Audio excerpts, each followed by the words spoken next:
Хүмүүс ажиллаж байна. Хүсэл мөрөөдөлдөө тэмүүлж байна. Хүмүүс хөдөлмөрлөж, хөгжиж, дэвшиж, урагшилж байна. Эхэлсэн цэг хаанч байж болох. Харин хүрх оргил нь хэр өндөрт байхыг хүн хүний хүсэл зориг хичээл зүтгэл шийддэг.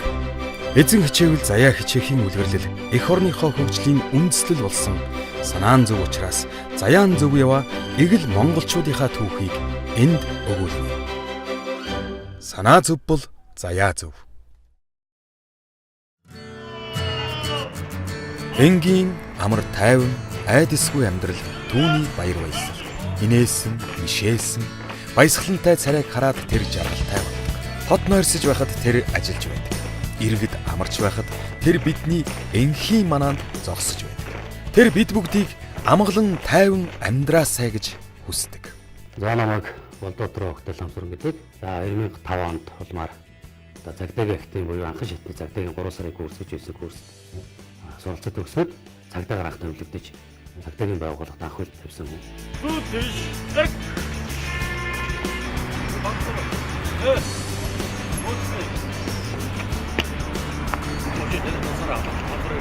Цагдаагийн байгууллагаас өмнө бас би 1 жил англи хэлний багш орчуулагчийн ангид суралцж байгаад тэгээд би цагдаагийн байгууллагад орж ажиллах нь надад миний өөрийн хүсэл мөрөөдөл юм байна.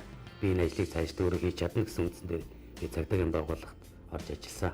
Сайхан олон аавын хүүгүүтэй мөр зэрэгцэн алхаж нийгэмд хариуцлагатай үүргийг хэрэгжүүлж одоо бусдын амнаас эрүүл мэндийн эд агшийг хамгаалж явж байгаа нь миний мөрөөдөл. Хүмүүс одоо цагдаагийн байгууллагыг цаг наргүй ажилдаг, үргэлжил мөнхийн ажилтай гэж ярьдаг.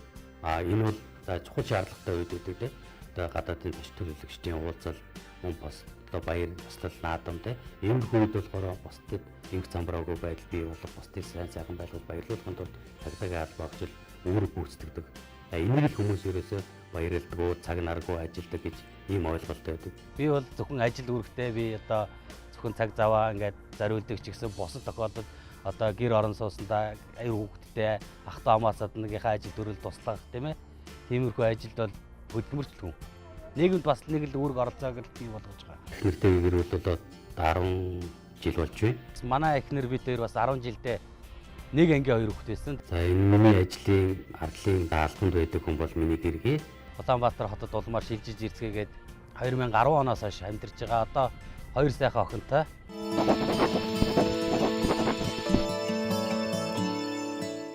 За ажил үүрэг гүйцэтгэж явахд болон бусад тохиолдолд одоо олон хүмүүстэй харьцдаг л да. Тэгээ ерөөхдөө ихэнх харагдаж байгаа хандлага нь бол одоо бие биенээ үл авших асуудал маш их гардаг. Одоо ингээд гудамж талбай танхаарах зөрчилтэй хоорондоо хэрэлж маргалдах. Ийм тохиолдолд цагдаагийн байгууллага бол тухайн үнийг төр үеийн хугацаагаар саатуулах, эрүүлжүүлэх байранд өргөжүүлдэг. Энэ нь болохоор тэр хүний амнаас эрүүл мэндийг хамгаалах ахаад гэмт хэрэг зөрчилд өртөж үйлдэж болзошгүй байдлыг дасан зогсоож байгаа байдал. Ажил үүргээ гүйцэж байхдаа одоо ард иргэдээс болон өчнөө сайхан янз бүрийн дуудлага мэдээлэл, янз бүрийн зөрчил бүртгэдэг л дээ. Хөгжилтэй зүйл тохиолдно, өдөрлөх, гүнэглэх үйл тохиолдно, бас бусдыг хараад харамсах, өрөвдөх сэтгэл бас төрхөөр зүйлүүд олон тохиолддог. Цагдаагийн байгууллага бас хандсан асуудал л да. Тухайн хүн нь одоо хөдөө орон нутагт байжгаад одоо найз бүсгүүрүүгээ залгасан найз бүсгийн уцаа авах болохоор нь цагдаагийн байгууллага гэрийнх нь хайгийг хийж өгöd манай найз бүсгийн гэртээ унтж байгаа үгийг шалгаад өгөөч гэсэн дуудлага мэдээлэлс бүртгэжсэн. Би бас хүлээж аваад очиж шалгаж байсан. Энэ бас сонирхолтой дуудлага мэдээлэл. Гэтэ яг энэ бол иргэн үнийхээ хувьд хандхан зөв, бид нар очиж шалгах нь зөв. Би цагдаагийн байгууллагад орсондоо би энэ шантарч байгаа. Ягаад тэгэхээр би өөрөө хүсэл зоригоор орсон. Одоо нийт Монголын залуучууд ирээдүйдээ сайн сайхан хүн байхын тулд өөрсдөө алхам тутамд ч гэсэн жижиг зүйлээс гэлтгөө хөгжүүлмээр байна. Хийсэн амлалтандаа хүрэх тэгээд хин нэгнээсээ хамгийн түрүүнд уучлалт гуйсан хүнийг хараад би бол маш баярлагдав.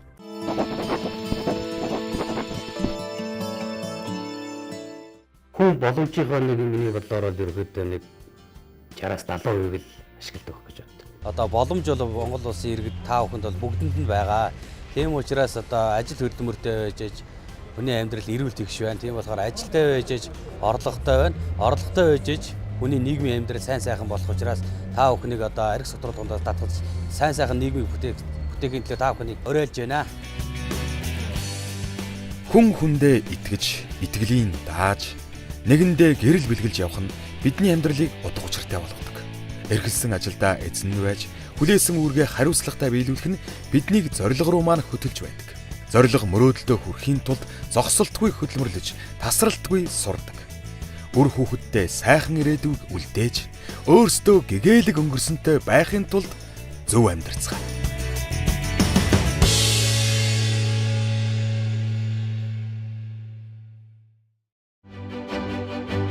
Хүмүүс ажиллаж байна.